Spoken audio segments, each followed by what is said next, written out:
tema del que quiero reflexionar hoy, farmacéuticas, patentes y lobbies, está muy presente en estos momentos que vivimos de pandemia del COVID-19, pero es algo sistemático y anclado en el tiempo. En 1995, al crearse la Organización Mundial del Comercio, se establecieron unas normas para el comercio internacional mucho más favorecedoras a los países ricos, que contaban con tecnología que naturalmente son tecnologías patentadas. La Organización Mundial del Comercio, que es mucho más poderosa que la Organización de Naciones Unidas o que la Organización Mundial de la Salud, es quien determina muchas cosas importantes para la salud del ser humano, porque desde su creación, con los tratados que regulan la propiedad intelectual, se prevé que las patentes sobre los medicamentos tengan la misma validez que las patentes sobre cualquier otro bien de consumo.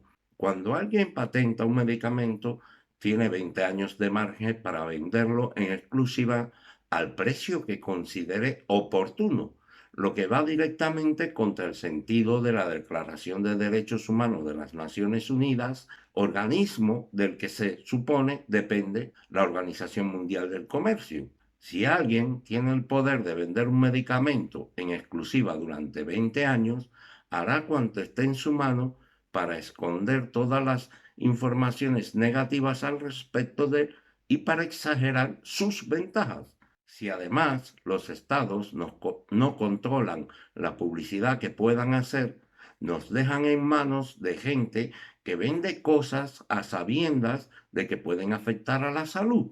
En 2001 se habilitaron mecanismos de emergencias para expropiar temporalmente estas licencias o patentes, después del enfrentamiento que hubo entre Sudáfrica y los fabricantes antirretrovirales, pero no los ha pedido activar ningún otro país. Esto está bien reflejado y explicado en una serie documental de Netflix, Dirty Money, Dinero Sucio, en su episodio 3, Too Short, se podría traducir como droga corta, que desenmascara una de las formas en que una farmacéutica, en este caso estadounidense, estafa despiadadamente a los consumidores y al sistema sanitario, subiendo el precio de un medicamento que se vendía a $1 cada pastilla y lo subió a $200 cada pastilla.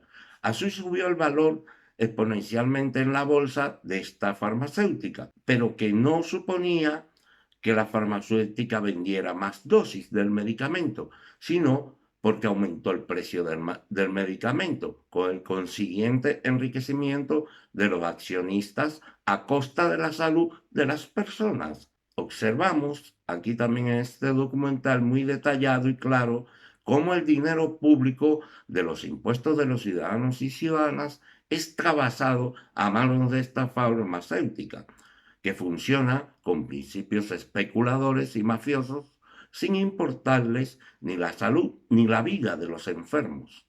En la Unión Europea, ¿qué rol tiene EMA? Siglas en inglés que significan Agencia Europea del Medicamento. Pues la Agencia Europea del Medicamento, como todas las agencias de medicamentos, es una invención del capitalismo neoliberal de los años 80. Antes la autorización la hacían en España la Dirección General de Farmacia del Ministerio de Salud u organismos similares en otros países cercanos al sistema de salud. En los 80 y 90 aparecieron estas agencias como un modo más eficiente, palabra que gusta mucho al capitalismo, de evaluar los medicamentos.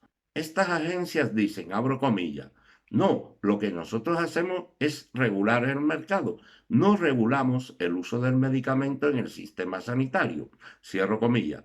Y ahí está precisamente la gran trampa, porque la mayoría de los efectos indeseados de los medicamentos, en general, no hablo del caso de las vacunas, los tienen medicamentos innecesarios y que el paciente realmente no necesita tomar.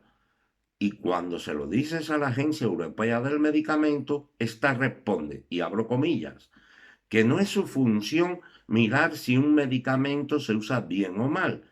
que solo se limitan a decirle al fabricante si puede o no comercializarlo y en qué condiciones, con qué indicaciones. Cierro comillas. El fabricante, aunque tenga unas indicaciones limitadas, luego las superas a golpe de marketing para que se recete para otras muchas cosas. Esto pasa con la gabapentina y la pregabalina. Por ejemplo, es una corrupción del mismo sistema. Entonces, en la farmacovigilancia lo que nos tiene que preocupar. Hay un problema con la normativa europea de farmacovigilancia. Hay una directiva del 2010 que entró en vigor en 2011 y que va muy ligada al debilitamiento de los centros regionales. Para todos los medicamentos nuevos o viejos, esta farmacovigilancia depende de dos fuentes principales: la notificación espontánea de efectos adversos, que se hace desde los años 60 con la talidomina y que consiste en que sanitarios y pacientes puedan comunicar reacciones sospechosas, como en el caso de las trombosis de AstraZeneca. Es una fuente que permite descubrir cosas, pero no puede cuantificar riesgos de manera precisa. La otra pata del sistema son los sistemas de gestión de riesgo, una serie de estudios que se hacen con los primeros consumidores de un nuevo medicamento para ver qué pasa y si funciona igual que en el ensayo clínico. De estos planes se encargan las propias farmacéuticas, y esto es como poner al lobo a cuidar del rebaño. Por ejemplo, con las señales de trombo de AstraZeneca no ha aportado ningún dato. Todo lo contrario, lo que se sabe es por notificación espontánea. Es más, si vas a la web de la Agencia Europea de Medicamentos y miras el documento oficial de autorización de todas las vacunas contra el COVID-19, allí queda claro que el plan de seguimiento de seguridad de las vacunas está en manos de cada compañía que las fabrica, pero no hay ninguna lista de los estudios que harán cada una de ellas ni de sus protocolos. Es algo secreto y opaco. Se han hecho estudios sobre el impacto de esta directiva desde que entró en vigor, y lo que se demuestra es que las farmacéuticas no cumplen con los plazos en más de la mitad de los casos. Estos estudios suponen un enorme movimiento de dinero. Un informe alemán constataba que en 5 años las farmacéuticas pagaron más de 200 millones de euros a médicos para que participaran en estos estudios sin que se produjera ni un solo resultado que fuera al sistema alemán de farmacovigilancia. Utilizan la farmacovigilancia para promover la prescripción del medicamento. Pagan a cada médico participante por cada paciente al que se le prescriba. Eso la Agencia Europea del Medicamento lo sabe perfectamente y no hace nada al respecto. De 2000 a 2010 se retiraron del mercado unos 30 medicamentos por razones de seguridad. Desde que entró en vigor esta nueva directiva en el 2011, se han retirado solo 1 o 2 medicamentos. El fabricante, aunque tenga unas indicaciones limitadas, luego la supera a golpe de marketing para que se recete para otras muchas cosas, parafraseando a un personaje muy popular, y abro comillas: eso es el mercado, amigo, cierro comillas. Rodrigo Rato dejó claro para quienes trabajan los sucesivos gobiernos españoles y de la Unión Europea, para el mercado neoliberal capitalista, mientras el pueblo vota a esos mismos gobiernos que les reprimen, asfixian y recortan día a día derechos. Síndrome de Estocolmo.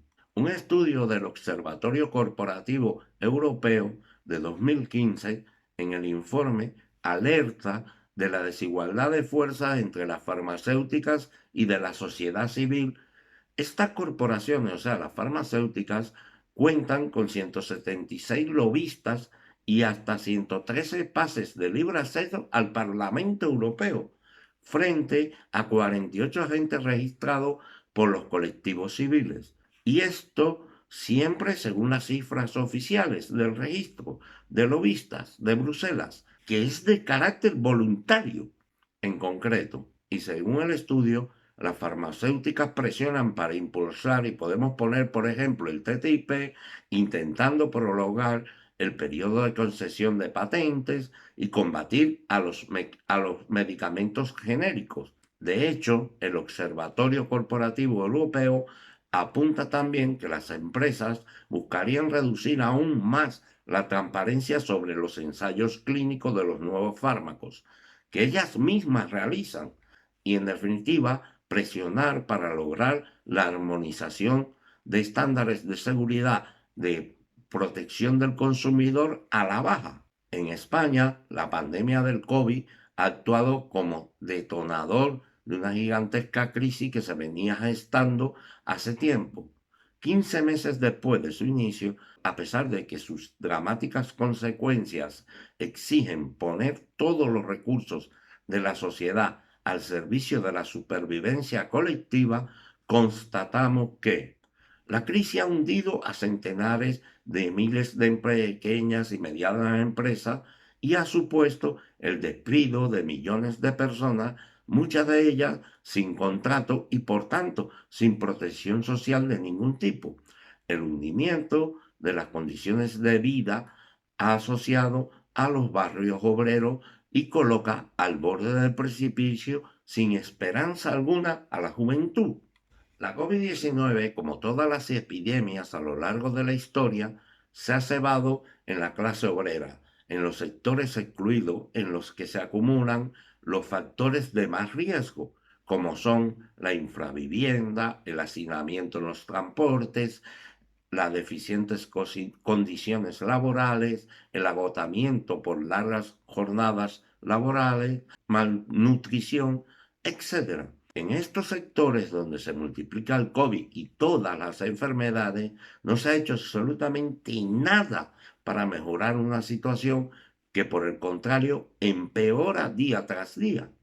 Todas las decisiones de todos los gobiernos, el central y los autonómicos, todas las emergencias y estados de alarma han hincado la rodilla ante el altar sagrado de la propiedad privada, el mantra secreto del negocio del capital, antes que la vida se impone con mano férrea. Los despidos son masivos, los desahucios continúan, los cortes de agua, gas y luz por impago se siguen produciendo, el fracaso escolar se ceba en la juventud y pensionistas y jubilados son pasto de un exterminio programado en las residencias, y muchos pensionistas ayudan a sobrevivir con sus precarias pensiones al conjunto de sus familias. Tras la hipocresía de los aplausos y las alabanzas, la sanidad pública continúa su desmantelamiento en plena pandemia, a mayor gloria del negocio de la privada. La inmensa mayoría de los fondos COVID no se han dirigido a reforzar los recursos públicos que ya agonizaban tras los recortes del 2008 y que nunca se recuperaron. Todo lo contrario, con el pretexto de la emergencia se han adjudicado a dedo a los de siempre todo tipo de contratos, rastreadores, PCRs, vacunas, concertaciones con clínicas privadas de las gigantescas listas de espera. Todo ello mientras aseguradoras y multinacionales esperan que además les caigan miles de millones de euros de los fondos de reconstrucción de la Unión Europea, que como han acordado irán fundamentalmente a la colaboración público-privada y esos fondos llegarán a condición de nuevas contrarreformas laborales y más recortes y privatizaciones en las pensiones y en los servicios públicos de todo tipo. El resultado otra vez lo paga la clase obrera, es decir, todas las personas que vivimos de nuestro salario, mientras los seguros privados hacen su particular agosto.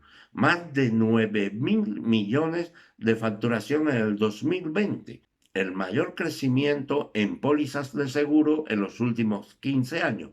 Se dispara la mortalidad evitable por diagnósticos tardíos de cáncer y otras enfermedades. Solo quien no tenga ojos o neuronas no cae en la cuenta de que el inmenso dolor de las familias trabajadoras por sus muertos por COVID-19 y por la destrucción masiva de sus condiciones de vida está siendo aprovechado por el gran capital para forrarse a manos llenas, todavía más, con dinero público, o sea, de nuestros impuestos. Y sabemos que lo peor está por venir. Cuando se acaben los ERTES y la desesperación de millones sea el caldo de cultivo para más agresiones, más recortes y más represión, aun cuando en el Real Decreto 463 de 2020 del 14 de marzo, por el que se declara el estado de alarma para la gestión de la situación de crisis sanitaria ocasionada por el COVID-19, en el artículo 12 y 13 daban poder al ministro de Sanidad para impartir las órdenes necesarias para asegurar el abastecimiento del mercado y el funcionamiento de los servicios de los centros de producción afectados por el desabastecimiento de productos necesarios para la protección de la salud pública. Daba también poder a intervenir y ocupar transitoriamente industrias, fábricas, talleres, explotaciones o locales de cualquier naturaleza, incluidos los centros, servicios y establecimientos sanitarios de titularidad privada, así como aquellos que desarrollen su actividad en el sector farmacéutico. También a practicar requisas temporales de todo tipo de bienes e imponer prestaciones personales obligatorias en aquellos casos en que se resultara necesario para la adecuada protección de la salud pública en el contexto de la crisis sanitaria. También en la Constitución española, en su artículo 128, se prevé que toda la riqueza del país, en sus distintas formas, y sea cual fuera su titularidad, está subordinada al interés general. La epígrafe 2 se reconoce la iniciativa pública en la actividad económica. Mediante ley se podrá reservar al sector público recursos o servicios esenciales, especialmente en caso de monopolios, y asimismo acordar la intervención de empresas cuando así lo exigiera el interés general. Ninguna medida al respecto se tomó, ni se ha tomado a día de hoy. Y me pregunto, ¿qué más de interés general puede ser para un Estado que una pandemia como la que estamos sufriendo del COVID-19? ¿Por qué no se expropian las patentes de las vacunas contra el COVID-19, como permite desde el 2001 la Organización Mundial del Comercio? Basta ya de dejarse embaucar con falsas esperanzas, de que las cosas cambiarán cuando los gobiernos cambien. El ejemplo de la sanidad es bien claro. La sanidad pública se hunde, mientras la privatización avanza amparada por leyes como la 1597 o el artículo 90 de la Ley General de Sanidad, aprobadas conjuntamente por Partido Popular, Partido Socialista Obrero Español, Partido Nacionalista Vasco, CiU y Coalición Canaria. Mientras nuevos partidos que están en el gobierno, como es Unidas Podemos, o los que le apoyaron a la formación de este gobierno, Esquerra Republicana, EH Bildu, etc., aún no han hecho nada para cambiar esta situación, ni tan siquiera presionan al gobierno actual con dejar de apoyarle si no se revierten los recortes acumulados durante años. La dolorosa experiencia vivida y lo que se nos avecina nos impide seguir engañando. Solo la fuerza organizada del pueblo puede colocar las prioridades de la vida por delante de los negocios del capital, por lo que es muy importante organizarse en la lucha ciudadana, en las calles, plazas, y siempre sin la tutela de los partidos políticos, que solo saben prometer cosas en campaña electoral y luego legislar en beneficio de las oligarquías, los fondos buitres y el poder financiero.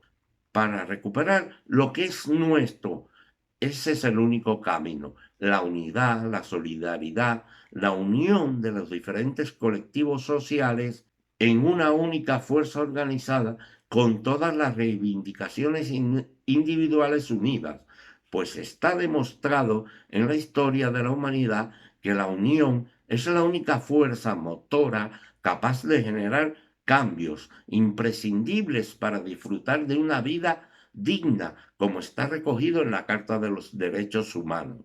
Todo lo anterior me lleva a una reflexión y tres preguntas. Si la democracia es una manera de organización social que atribuye la titularidad del poder al conjunto de la ciudadanía, en sentido estricto, la democracia es una forma de organización del Estado en la cual las decisiones colectivas son adoptadas por el pueblo mediante mecanismos de participación directa o indirecta que confieren legitimidad a sus representantes y en sentido más amplio, la democracia es una forma de convivencia social en la que los miembros son libres e iguales y las relaciones sociales se establecen conforme a mecanismos contractuales, por ejemplo, la Constitución española, o sea que la democracia, en definitiva, es el poder del pueblo mediante la elección y el control de los elegidos.